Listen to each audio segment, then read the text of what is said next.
Dear Mom and Dad, I've been at a sleepaway camp for almost 3 weeks. And I'm getting very scared. Welcome to Sleepaway Camp. Someone is watching you. Hey, Mama, Reba! Someone is waiting for you.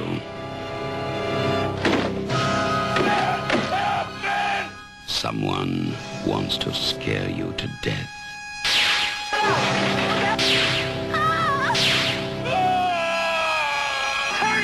Turn the wheel! Oh my God! Sleepaway Camp. You won't be coming home.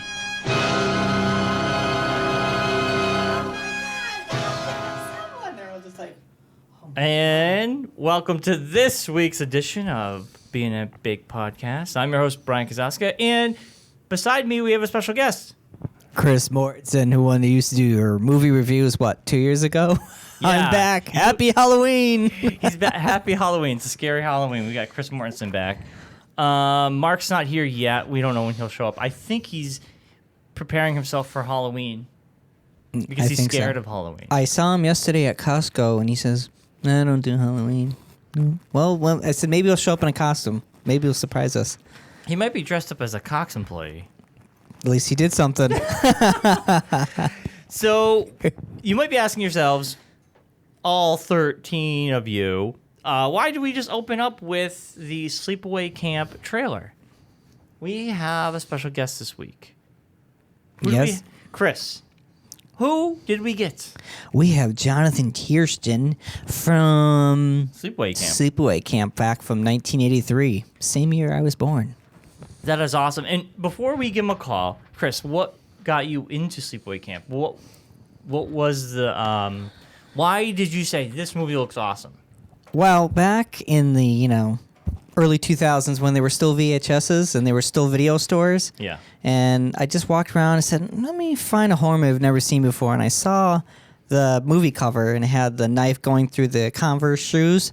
I said, why not this one? It might be cool. Not knowing what it was at all. And Oh, man, I've had a lot of mistakes in movie rentals because of cool covers. yes. But- yeah. And the 80s were full of them. Yeah, full 80s of and them. early 90s, tons of really cool movie covers. And, honestly, the joy of going to the video rental store Was to look at the horror section. is a very lost... It's lost on our youth right now because it was a joy. It was. It was cool. I'd spend half an hour. I remember seeing, I think Halloween and Nightmare on Elm Street had the best movie covers. They were so, artsy and so dark. And even Hellraiser had some cool ones, too. I remember those. Yeah, and if you think about it, those now I think a lot of covers are generic. Mm-hmm. They're not that exciting. Yeah. But I almost felt like because of the rentals, they made these covers even better because you were going to rent it based on the cover. Right.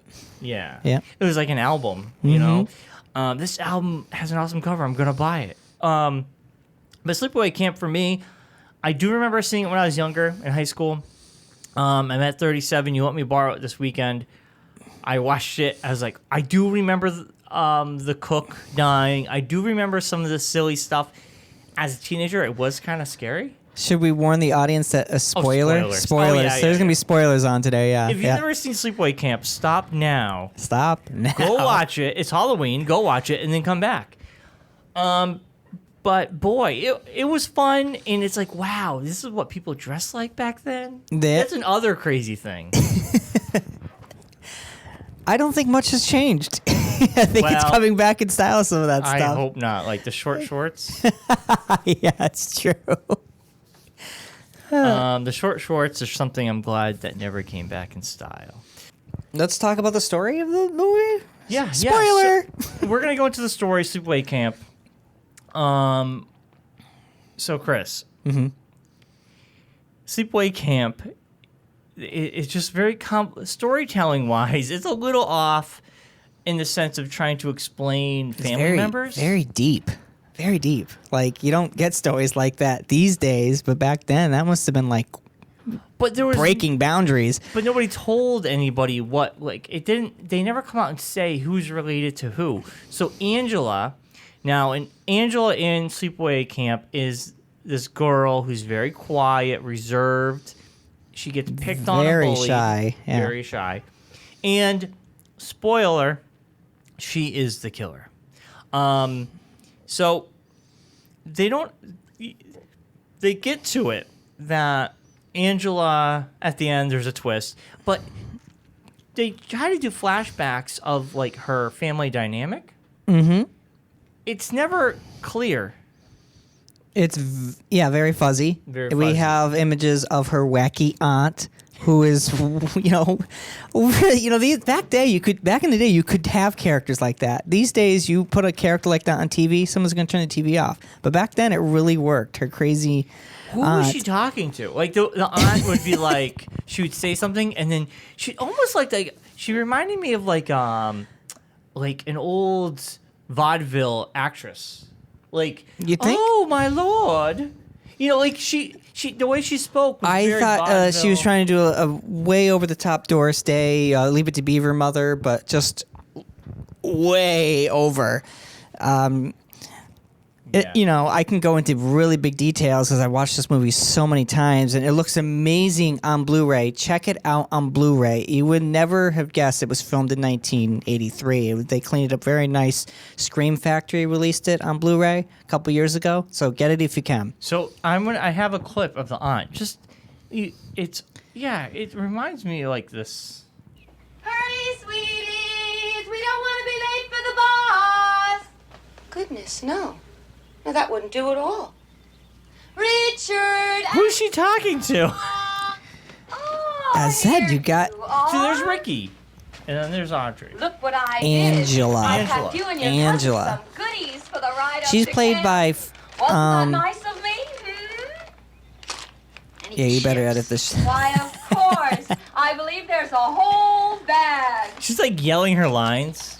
Angela is played by Felissa Rose. Angela. She's a wicked there funny anything actress. If you ever watch any special my behind the little girl scenes would footage stand of for? her, she is like totally opposite of what she is. She's wicked funny, outgoing, loud, obnoxious, a lot of sense of humor, and she has been in a couple horror movies, but nothing. She hasn't done anything major.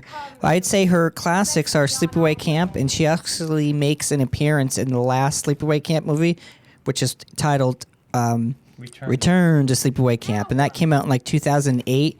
Check that one out if you want. It's actually directed by the original director and writer of Sleepaway Camp, Robert Hiltzik. So that came out 2008? Yeah, Holy crap. yeah. It was like one of those directed DVD things.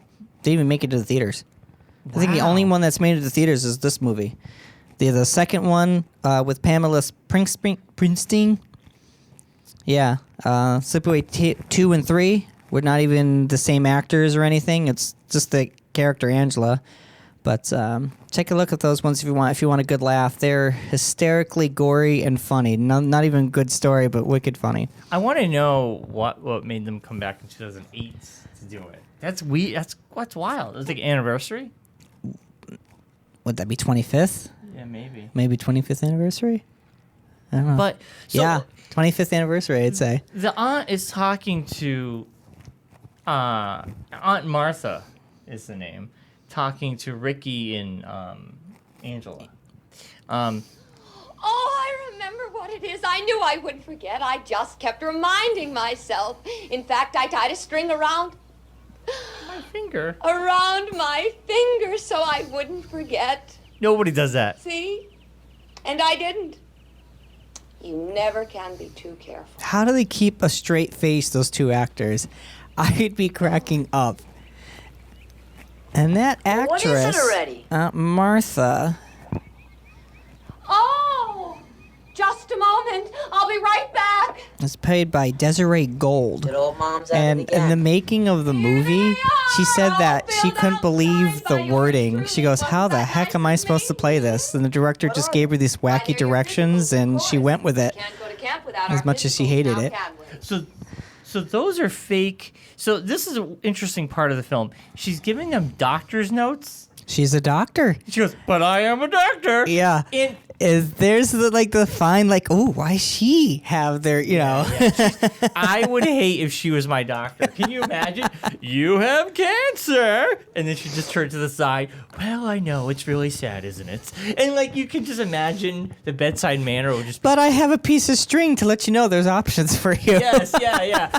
The insurance will cover half of it. And so. Anyone, how you got them? Oh, no, I'm afraid that they wouldn't approve of that at all. Even though they know that I am a doctor. No matter what they do, I'll never tell. Oh, you're such a dear. So I don't get, like, I'm assuming she's giving them these things because Angela's a boy. And this doctor, this fake doctor notes would show. Spoiler. She's a boy. It doesn't even care that she was the killer. But the shocking part of that movie is that she is a male the whole time. So But of course you will. if Ricky is there, Take good care of my little girl, Richard. Ricky must be really blind or something, or really... Sorry, Jonathan Tiersten, if we can get a hold of you, then we just have to ask you, man, what was your thoughts on that ending? I mean, but this, okay, they showed later on the aunt with Angela, or the boy version of Angela. Yeah. And he has got bandages on. Right. And she's like, has a wig or whatever, and it's like, he's always wanted we already have a boy, and he's always wanted a girl or something. So, did they adopt the boy? They must. Because people would have known you had a boy for up to X amount of years, and now you have a girl? That is crazy. But in the beginning, if you paid really attention, there was a boy and there was a girl. Yes, there was. Yes. That's what throws you off. That's what because throws you you're always off. thinking in my head, those are the people I'm seeing going to camp. Was the two little kids. Well, no, because it wasn't Ricky on the boat in the beginning of the movie. Yeah, but I didn't know that. Well, you do now. Yeah. Because they mentioned, if you read those two little kid characters in the beginning, Yeah. we're like, are we going to go see Cousin Ricky? Oh. Yes. And the father's like, yeah, after we're done here. So, Oh, okay. yeah. I didn't get that. Sorry, it's what you get for watching it over and over. I know. All right, we're calling John. Chris, I'll let you. Jonathan. It's ringing. You first. Jonathan. Yes. Good morning. Hey, John. It's Brian and Chris and Mark from the podcast. Keep you too long, but we do appreciate you coming on the show with us.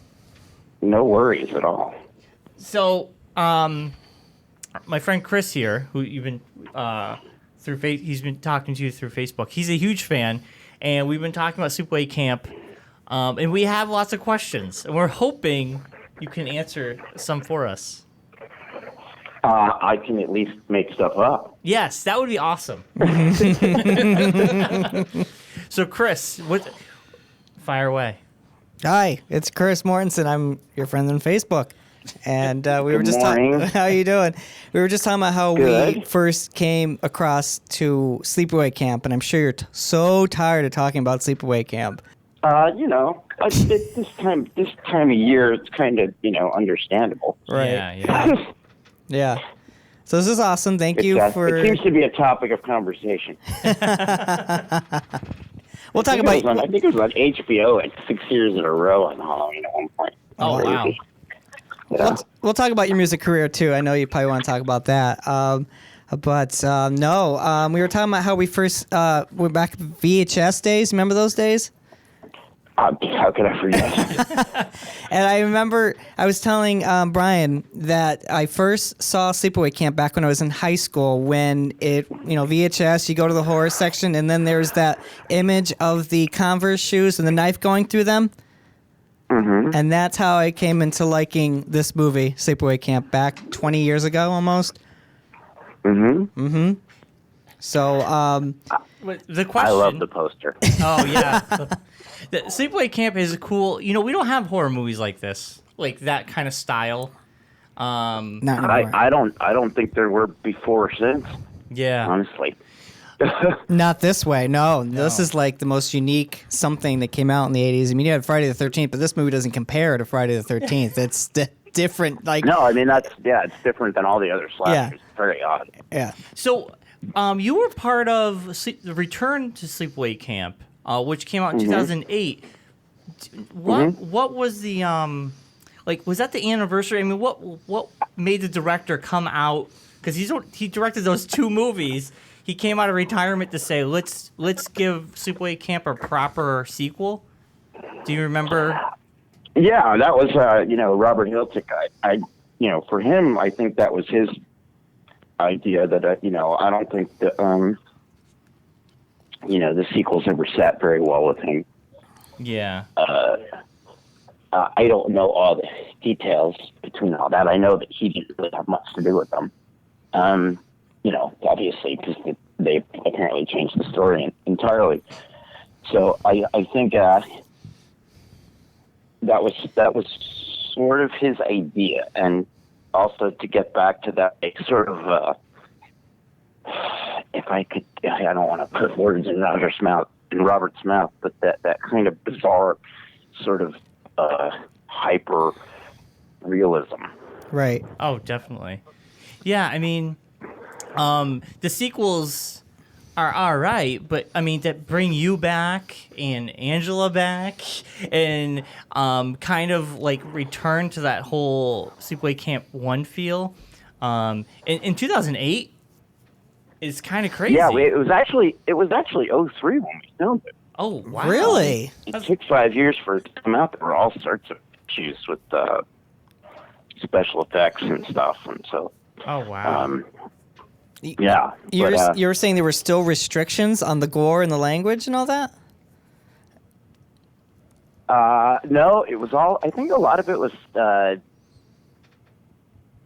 just problems in production, and then Financing? problems finding distribution. I don't know. Yeah. Who knows? I mean, I wasn't involved in that part of it, but we finished filming it in 2003, which was, and we were actually supposed to shoot in 2002, and. So yeah, it was weird, I was there for 5 weeks for, a glorified cameo because Robert said I was the glue. That was his quote. Yeah, because you're only in it for like 10 minutes, and you must have filmed a lot, and they only put you in for like 10 minutes. No, I didn't film a lot. I just hung out. Okay. And hung out with Felissa mostly. That was it. And I kind of was wondering why I was there. Yeah. But you are the glue, though. I mean, to have Angela and Ricky back in Sleepaway Camp, I think that's kind of cool. And it's like, the fans of that series, to see everybody kind of come back for that movie, I think is cool. And I guess the one question, I was talking to Chris, I'm like, do you, like, when you were filming Sleepaway Camp, the whole family dynamic, I was... Like, watching it in high school, I was a little confused. And I think I have more of a grasp on it now. But, like, Angela... That makes one of us. Yeah. Like, Angela was adopted because she was a boy, then a girl. I mean, but, I was so confused. Well, Aunt Martha... Yeah, Aunt Martha. Aunt Martha. That's her aunt and the sister of the dad on the boat. Okay. All right. Does that work? Yeah, yes. that clears it up Okay. a little bit. We can clear this up for the How Did This Get Made guys, too. Yes, yes. Well, that is the funniest little sequence ever. But, Yeah. So, I don't know what happened to Mrs. Martha, or Mr. Martha. Yeah. Also known as my dad. So I don't know the whole backstory on that. I'm sure he was emotionally scarred from hanging out with that woman. I would venture that I can't believe Ricky is as normal as he is. Yeah. Didn't figure it out. I know. He was pretty normal. Yeah. Yeah, I mean, except for a hair trigger, Yep. But so the guy on the beach, John, that guy. Yeah. Yep. I love that guy. Is Angela and Peter's father's either boyfriend or husband or whatever. Yeah, Okay. parents. You Yeah, wanna that's call what that's what I was telling Brian. I They're don't parents. know. I don't know who Angela's mom is. Now, here's a twist nobody's ever thrown in. I guess it's valuable to have an early morning interview, but maybe she's a product of incest. Ooh. The brother and Aunt Martha. And that's why. I never thought of that before. That's a good one. Interesting theory. I like that Yeah, theory. Yeah, and Yeah. that's Yeah. why. And then, so he had sex with his sister because he's gay, and, she did it because he wanted to have a child, and apparently looked past the fact that she was dressed like the Mad Hatter. Yeah. And then he has, but of course, or maybe even better, they do artificial insemination, and he has two, because that's what happens, right? Yeah. That was when it first, and that was when they were first doing that. So he's Angela and Peter. And then the boating accident happened. Now, I will tell you, this is where Felissa and I even diverge. Because Felissa thinks both kids survived. And one was in a coma.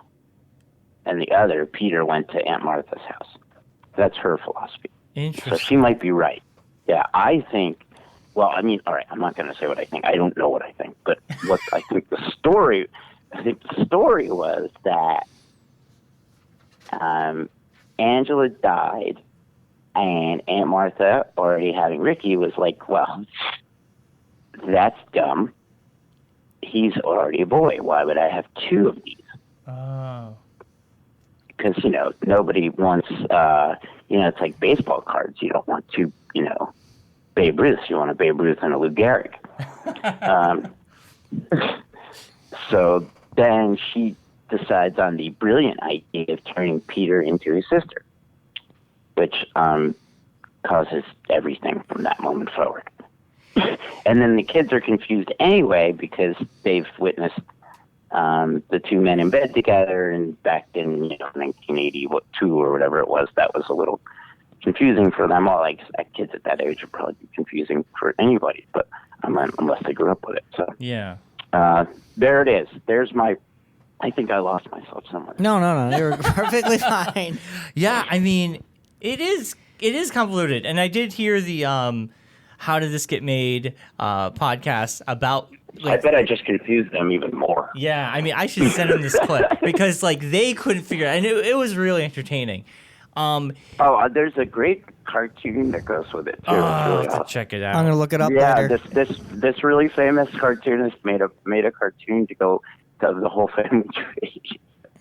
It's so funny. And it's like, I guess we'll never know unless what the writer and the director say for certain. See, and that's where I think it gets really funny, is because Robert and Felissa and I argue about it. Oh, wow. Because I don't give Robert enough. I don't give him the absolute say-so, because he didn't even know my name when we were doing Return. And I'm not talking about my real name. Yeah. He kept calling. He listed me in the script as Ricky Baker. As Ricky I looked Baker. at him when we were Ricky. Yeah, I said Robert was when we were having dinner. I said, my name's Rick Thomas. And he goes, no, it's Ricky Baker. And I said, no, it's not. He said, you're Angela's cousin. It's Ricky Baker. I said, then why is my mom Dr. Thomas? He goes, you're Ricky Baker. I said, no, I'm not. Wow. So he doesn't get to say anymore, because he didn't even know my last name. So Wow. no, we'll have to find another authority on it. We could ask his wife, Michelle. She might have a better, Now, because Jonathan. she's the producer. Oh, she is? Okay. Yeah, Michelle Petosian. So we could ask her maybe, or even Tom Vandell at Radar Pictures, who was one of the executive producers. So, and he was also Mike in the original movie. So a very small. It's our little crazy little incestual sleepaway camp family. And it's funny because Tom's this huge review producer now, working on Jumanji now and blah, blah, blah, and all this stuff. And he's still all butthurt because he hasn't been invited to a convention or to do interviews. I'm like, these don't pay, buddy. Yeah. So as he's driving around in his wood panel convertible Mercedes, it's awesome. Jonathan, question. Back when you auditioned for Sleepaway Camp, is it true that you swore and cussed and started whacking the director, and that's how you got the part? I didn't hit him. Okay. I scared him shitless. I hope I can say that on the air. Yeah. Yep. They can even say that on TV, can't they? Oh, yeah, I think they can. Anyway, I already said it. So Yeah, that's fine. Yeah. And in fact, the roof scene is just basically all ad-libbed from the audition. Oh, Okay. wow. Okay. It's all the same. It's all the same thing. It was, there's two scenes in the movie. It's funny, and they're the only two scenes people remember. And Robert's going to probably kill me for this too, because he and I are basically always argue about everything. But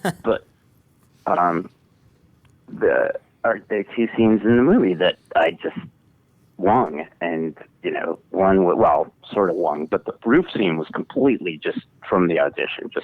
He goes, just do what you did. He said, just lose it. Yeah. When I walked out of that audition, I think his hair went from brown to gray. How many kids auditioned for I had your a lot part? of pent-up rage. Oh, God, I don't know, 100, something like that. 100? Wow, okay. Yeah, I had to, there was the audition process is really long. And not for me, but you'd have to ask Robert how many there were total, but I'm sure there were quite a few. People always say to you, oh, I had that role. I think there was this actor, what was it, Matthew Bloom, who's still around, who has really beautiful, bright blue eyes. But anyway, he said, oh, I had that, I turned it down. People always say that. But I don't know, and it doesn't really matter, does it, at this point? Yeah. But yeah, and I know that Jane Krakowski was supposed to play Judy, because I saw her at the first read. Oh, wow. That's interesting. But her mom did not like the subject matter. Yeah. So you all knew because Robert was hell-bent for leather that Judy was going to be blonde. He wanted Judy to be blonde big time, and I think she would have been good too because she's kind of bitchy. But but Karen was great, so it worked out just fine. Yeah, Judy's character. So here, something I've heard, and me and Chris and myself were talking about. Now, when you did this film, was everybody aware of who the killer was? And to piggyback on that question, was that your hand? Whose hands I was told that? you they were his hands. Were those your hands? They're my hands. They're all my hands. I didn't even know and that you in a going into wig. the shoot. I think I was underpaid. Because I had to work basically every day because of that. Oh wow! Yeah, if you look on my right hand, there's a mole right on that, just below my thumb, and it's still there, I think. So no, I didn't have it removed. So did you think you were the killer? Did you already know it's going to be Judy? Oh, I knew everything going in because I was, the elder statesman, as it were, and Robert and I were friends, like from the moment we started shooting, he wasn't that much older than I was, so, we would hang out together and go bowling and stuff, and because I was, the hands, I wasn't just the hands, I was in every scene where there was killing. In the canoe, back of the head, that's me. in the hallways, that's me with a wig on. And that's really obvious on the Blu-ray if you look at it. Oh, really? In Judy's hallway. Yeah, I didn't notice that. When the doors open and you see your... Nobody does. It weirds me out. I saw it in a theater, and I'm like, look at that. I'm wearing a wig. And even, on the Blu-ray, that's, because I think it was Robert's fun little joke, but that's, of course, my torso, above Felissa's head. Oh, yeah. But, I mean, and it's obvious again because if you look at the arms. But I think it's funny because Felicia's got another. Well, I keep telling you, but she has another theory. because of my hands. Is that Ricky knows and is involved somehow? Yeah, that'd be a cool twist. I think she just wants to drag me on set again. So. I mean, if that was because you originally the camp owner thought you were the killer, and he just starts abusing you and beating the hell out of you. Did he hurt you? I loved him, Mike Kellen. Yeah, very sadly, he died before the movie came out. He had lung cancer. We didn't even know it. Oh, wow. Yeah, he was a very famous actor. He was in Midnight Express. He played Brad Davis's father in that. He was a jazz singer opposite Laurence Olivier. Oh, wow. Man, so he's had quite a career. He was on, my God, he was like, and I drove him crazy because I asked him about 4 bajillion questions because I was obsessed with Brad Davis as an actor. Brad Davis was sort of the Heath Ledger of that time, you know. Yeah. And I think he eventually died of HIV. Oh wow, man. Yeah, but he was brilliant. He was in Chariots of Fire too. Yep. He was just an amazing guy. And he's from Hartford, Connecticut. We're outside of Hartford, so that's pretty cool. Yeah. Oh wow. Yeah. Small world. Yeah, like Yeah. Oh my God, I can't believe he was only 61. Holy mackerel! Yeah, that's pretty young. My God, he looked a lot older than that. Yeah. We want we don't want to keep too much of your time, but what was your favorite? Like I have so much to do. They're killing me. I woke up, I saw the phone ring, and I'm like, Mom, what? I told you not to call this early. So, what was your favorite moment about Sleepaway Camp? I mean, even now, like, is it over yet? Is it? My favorite moment. Oh God, what was my favorite singular moment? Let me think here. Did you say in the making that you liked the baseball scene? I really enjoyed doing the baseball scene. I mean, I've always been a jock, so anything involved in sports. I mean, we played touch football when we were there. I stole the boat several times to go water skiing. Was that thing a piece of crap? And if you turned the wheel, it was hysterical because people were like, "Oh, that scene was totally unrealistic." But the thing was, the boat was so bad. If you turned the wheel past this tiny little point, the boat would all of a sudden literally go up on its side on an edge, on a 90-degree angle at full speed. I mean, you could have flipped this thing going, 25 knots easy. And, I mean, the thing was crazy messed up. I don't know what. It was weird. There was a hitch in it, and we could have all been killed. But and especially because I was driving. It would have been the boat was the killer this whole time. Yeah, well, so anytime we were, I think maybe outdoors and/or doing sports, I was happy. That was really, I still feel that way. So, but I loved filming the baseball scene because I get to show off my jockness. I'm watching this movie and I'm going, this reminds me a lot of now. Wet Hot American Summer seems like they kind of it felt like a little. Yeah, more than a little weirdness involved with that because Molly Shannon and I went to we're in acting school and I mean intimately in the same studio class for 3 years and we're really close in college. So a little weird sort of more incest with Sleepaway Camp and Wet Hot American Summer. Yeah, right. I mean, Wet Hot American Summer. I'm watching this going. They borrowed from these kinds of movies because. They, the way everybody dressed. I mean, that was kind of they're kind of harking back to the 80s anyway, but it did remind me of that, minus the murder. There's more than that, obviously. As I learned in later years, that, now you see it all the time. You see people saying, did they borrow this from Sleepaway Camp or did they borrow that? Especially with all the new sort of resurgence in horror films. Yeah. And you get people referencing it all the time. And then I finally, I don't know how many years ago it was, but I reconnected with another old friend, Brian Whitten, who produced The Wedding Singer. Yeah. And also, but I mean a lot of horror movies, tons. Chernobyl Diaries among them. But and he was the first one who told me, he goes, Crying Game was direct ripoffs. Oh, wow. That And makes I total said, sense. You mean the one that won the Oscar? And he's like, yeah. And he's like, those guys were Sleepaway Camp fans. And then I found out the guys who created the X-Men were Sleepaway Camp fans. And Tina Fey is asleep. I'm like, this is ridiculous. I'm like, where was I? I'm like, here I was busy watching Midnight Express. Yeah. Anyway, but yeah, it seems like I think, and remember the movie, what was it, Stage Fright? And on the cover it said, it's Glee meets Sleepaway Camp. And I was like, oh boy.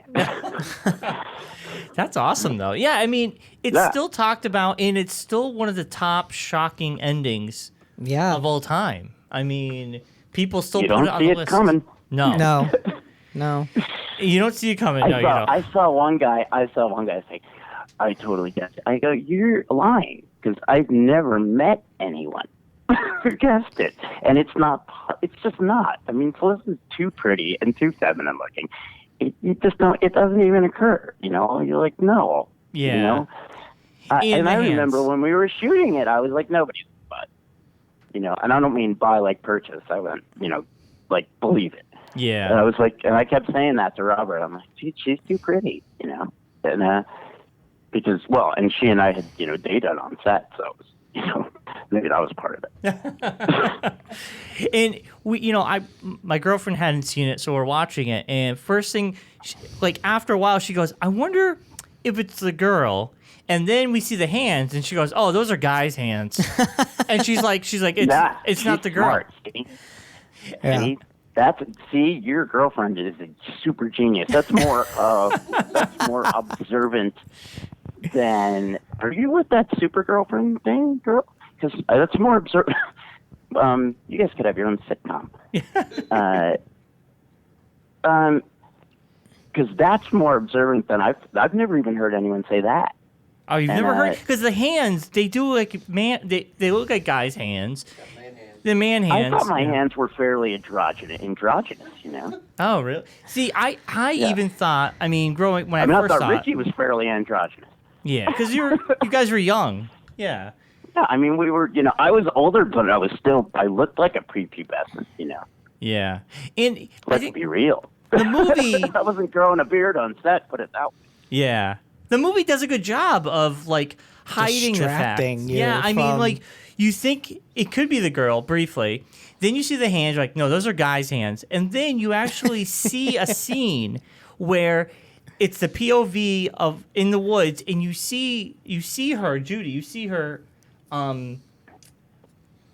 next to the house, and she's looking for the killer. Right, you see Angela, yeah. Angela. Yeah. And Angela's looking for the killer, so that throws you off. That's the only scene where they're like, whoa, and she goes, I thought you were the killer. Yeah. And I was like, what's a killer? I made fun of all of them because I was the only one who didn't have that, brutally thick accent. I'm like, what's a killer?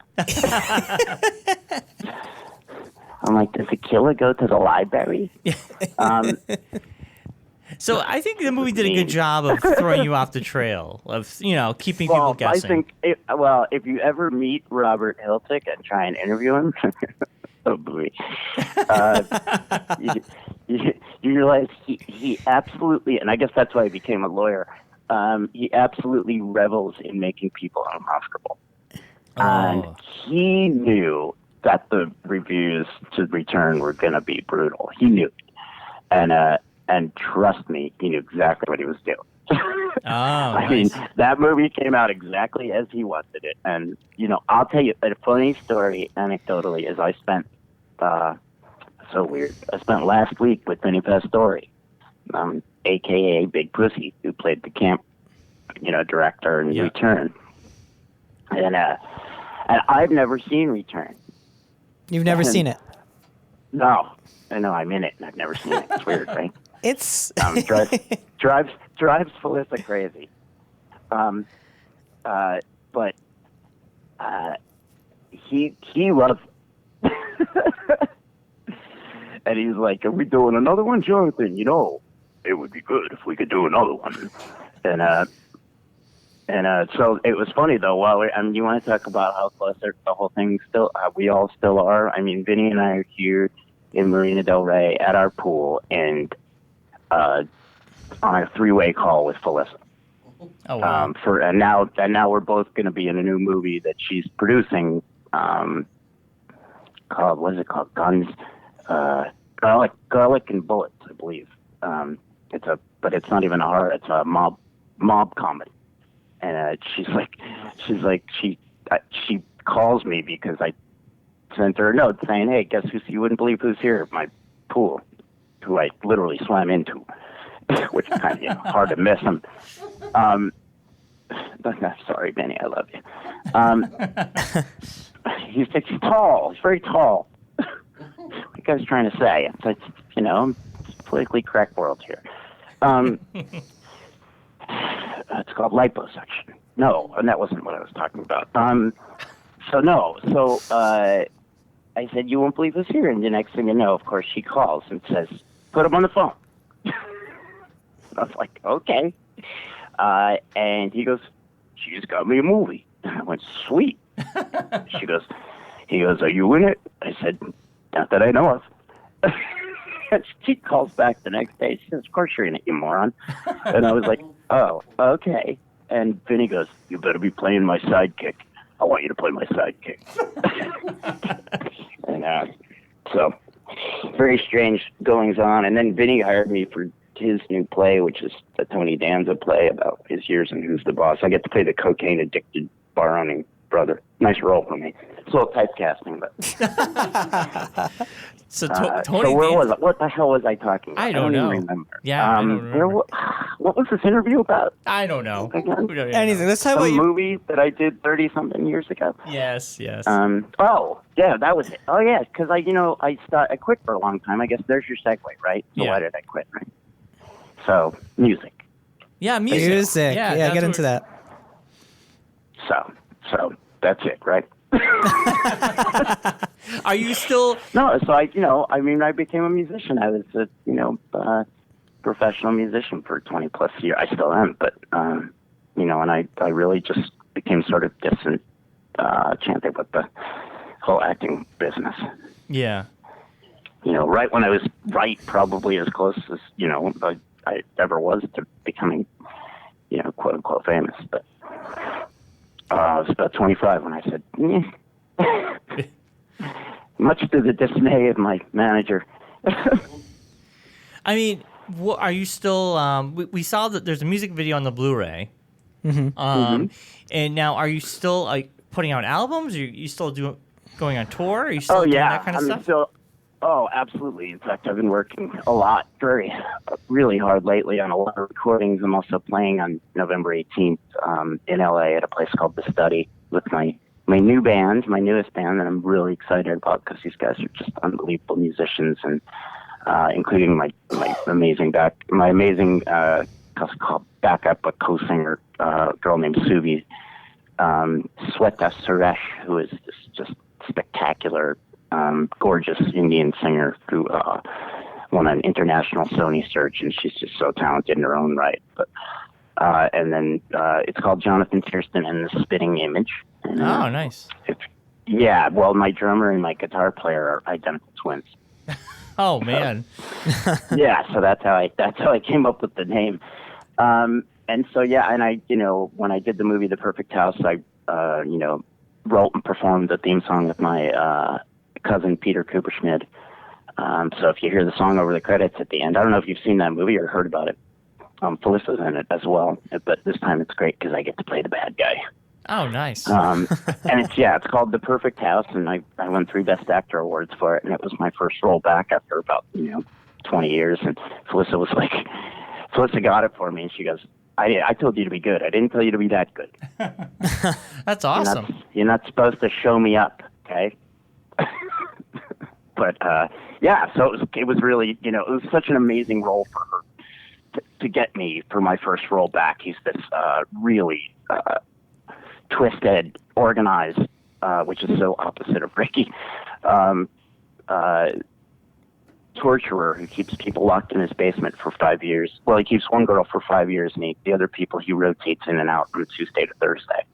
What? Yeah, and he keeps her because she's his muse. Oh, my God. It's so twisted. I'll never forget, though, because Felissa and I just talked about this in an interview. It was hysterical. She said, do you remember what you said to me when we were coming down, when we were up at the top of the stairs when we were first filming Sleepaway Camp? And I said, that I just pooped myself? She said, pretty much. She said, you looked at me and said, what the hell am I doing here? And she said, I was like, oh, this is amazing. I'm so excited. I was like, and I'm just white with fear. And when I did The Perfect House, I had the exact same feeling. There were 35 people in a basement, and here I am doing my first scene in forever. And I'm supposed to pretend it's me and one woman lying in a cage. And I'm like, I can't do this. You guys should take me to the airport. I think that would be good. I'm going to cost you a lot of money and a lot of time. It's going to suck. So, but now it's in like 35 countries. And it's on, basically every possible thing you can watch, except Netflix, of course, because they're holding it from that because it's free. But I'm sure it'll be there eventually. Oh, nice. We'll have to check it out. Yeah, definitely. it's on cable and all that. Yeah, it's really good. It's got John Philbin from who was in Point Break, the original, played Ponyboy, and Felissa's in it, and she's fantastic as a mom of two quite despicable children. She's not like Martha, is she? Aunt Martha? No, but she's, oh my God, Felissa is dying to play Aunt Martha in the remake. Is there talks of a remake of Sleepaway Camp? Oh, no. Yeah, Felissa's a much better person for you guys to talk to about that because she's the big Hollywood producer. And if there is a remake, it'll be this guy named Jeff Katz, who's a big shot, and she and Felissa work together. Yeah. And she was convinced, and this was only 2 weeks ago when we were at Scarefest in Lexington, Kentucky. So she was convinced that it is happening. So I trust her. Oh man! And what did Jeff Katz do? Looking at my. They could do an awesome remake, and to have you guys play the old. They gotta have you back. They gotta have you back too, Jonathan. I wanted Ricky to grow up and be a porn star. That was for personal reasons. And he's just really yelling at people. Had nothing to do with plot line or anything. A couple different actresses I kept in mind, though. And you could just yell at disrespectful crew people. What are you doing? Well, imagine what Ricky would be yelling in bed. Yeah. Oh God. Angela! You want to talk about S&M? Holy mackerel! Man. Could you imagine if you kissed Ricky wrong? He'd go crazy. What is wrong with you? He'd be like, you cocksuckers. She'd be like, you want me to what? I said, no. Asking you is telling you. Oh, man. That'd be funny. Ricky gets very confused. He's very fragile. He's a fragile guy. He really is, too sensitive new age guy. I think he has trouble, emoting. Yeah. Yeah, I mean, it's funny because both characters, Ricky is more lively, obviously, compared to his cousin, but... he's very popular. Yeah, and I like how he sticks up for her the whole film. Like, leave her alone. And it's believable. It's not cheesy. It's, real. You believe that, you believe Ricky's like, you bunch of assholes. What the hell are you doing? Stop throwing water balloons. That was definitely, that part Ricky and I had in common. I was the craziest, smallest guy, and I was a wrestler, so I was always, in the nurse's office, And I would fight bigger guys and get the snot kicked out of me all the time. And you know, I have a memory of a guy. I remember he punched me, and my head went spinning and flew into a metal pipe. It was like a thing because the window was the wall. I don't even well, it was outdoors, but my head is this metal thing, and I just see completely white, you know. And my friend David Barry, I'll never forget, was like, "Dude, awesome job." And I'm like, and he made it like. He wasn't being sarcastic. And I'm like, that's right, yeah. It was smart of me to go up against the guy twice my size and get punched in the face. That was awesome. It was. You know, but that's what I saw in the 80s. But yeah, it's, you know, I think Ricky definitely has, which I still don't understand how, considering his mom, but, you know, sort of a moral compass. Yeah. I mean, I think he knows because, yeah, he has to protect everybody. Because I think he knows his mom's a little crazy and his Aunt Martha's crazy. And well, you know, I think he's not. I don't think Ricky wants anybody to feel bad. Yeah, you know? And the only reason he goes off on those guys is that they're almost like comic book bad, you know? Yep. Those guys are not. I mean, is there anything sympathetic about any of those guys, especially the shorts? Oh God, the shorts. I mean, the guy with the beans got Ricky it was good. the only fashionista on that set. I'm telling you. And that hat, your hat coming into the hall there, the cowboy hat there. Oh, that freaking hat! I was so angry about that hat. I wanted to kill Robert. I was so mad. I refused to wear it. We had a big, huge standoff, he and I, on the hat. I go, fine. I go, all right, so you finally gave in and you want to make Ricky look as stupid as everybody else. Because I wore primarily my own clothes. And, you know, the Brian lacrosse hat was mine. And Tequila Sunrise shirt was mine. The Yankees shirt was most definitely not mine. And that's because Robert's a Yankees fan and I wanted to kill him. Oh, man. And he did it on purpose again because, as I said, Robert likes to make people feel uncomfortable. So he's like, "Hey, put this on, little Mets fan." He's like, "You know how many World Series we have?" I said, "Shut up." Oh man. And then he made me wear that. Stupid hat, yeah. God, suddenly I'm the village people.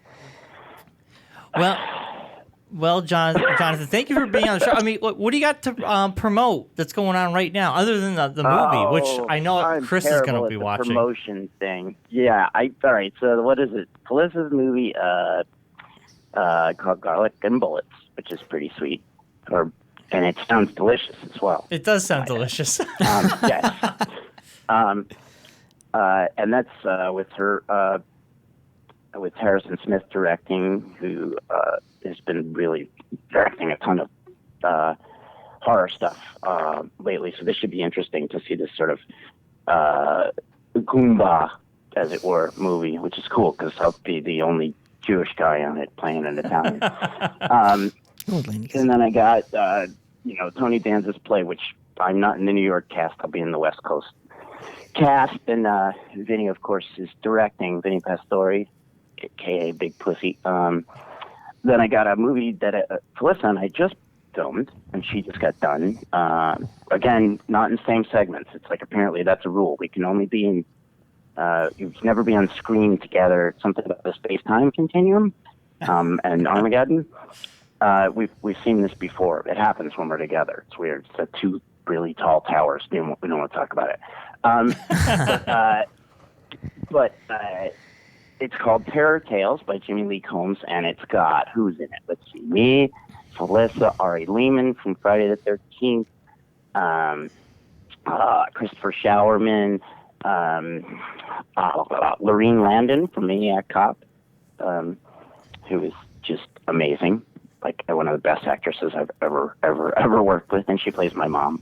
And I play a character called the Sledgehammer in that one. The Sledgehammer, that's a cool nickname. Yes, and he's another weird killer who has a stammer, which I created just before we got there. But he is not confident. He's a mess, and he's got another kooky mom. Oh, nice. Which is cool. Yeah, I like having. Apparently, it's just it's a thing. It's art imitating life, imitating art.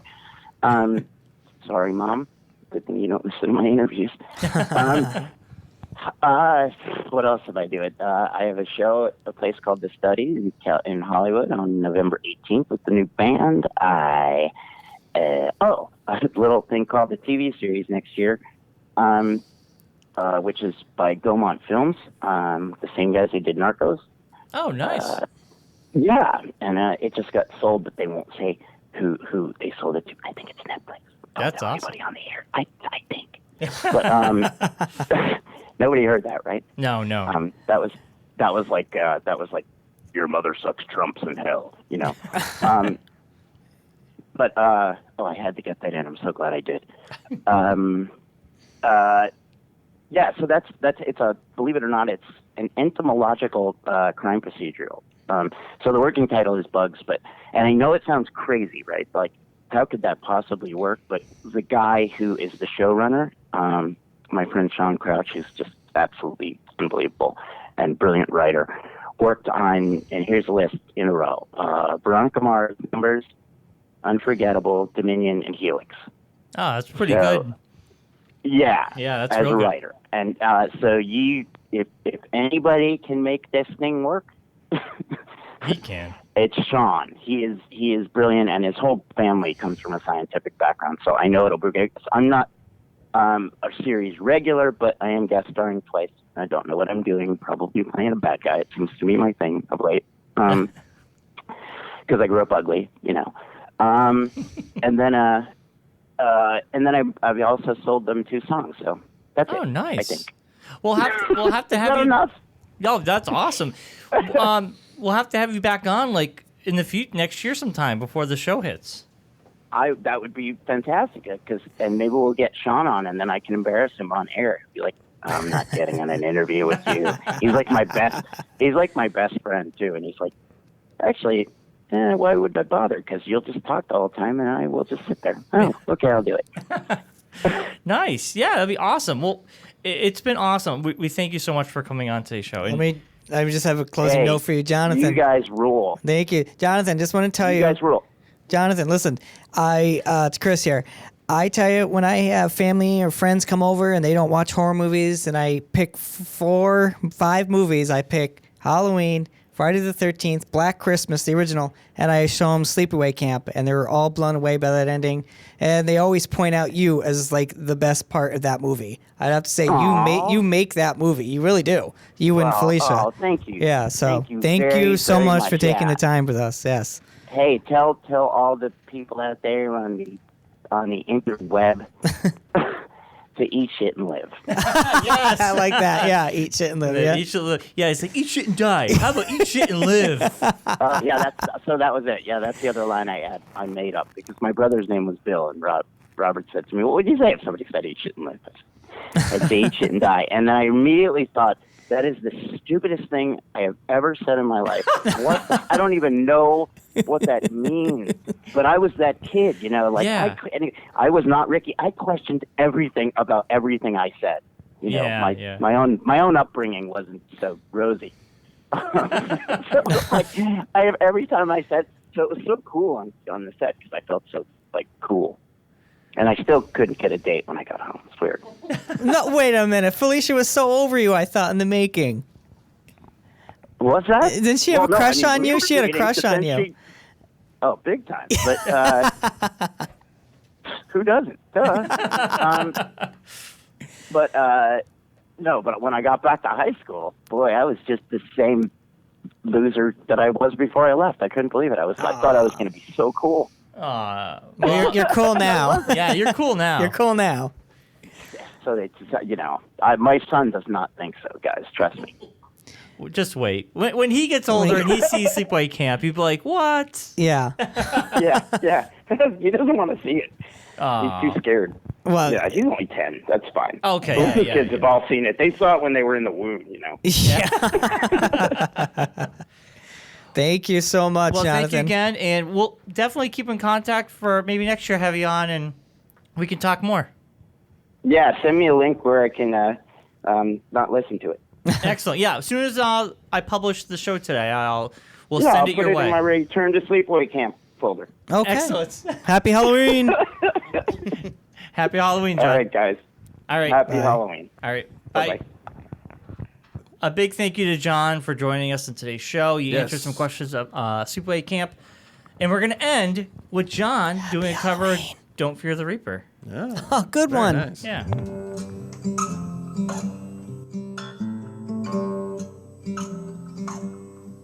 All times have come here, but now they're gone. Seasons don't feel the reaper, do the wind or the sun and the rain feel like they are. Come on, baby, feel the reaper. Baby, take my hand. Don't feel we'll be able to fly. Don't feel the reason, baby, I'm your man. La la la la la. La la la la la.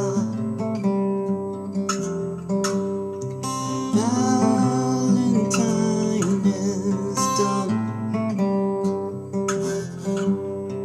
Yeah, but now they're gone. Romeo and Juliet are together in eternity. 40,000 men and women every day. 40,000 men and women every way. Romeo and Juliet be like they are. Come on, baby, baby, take my hand. Be able to fly. Don't fear the reaper, baby, your man.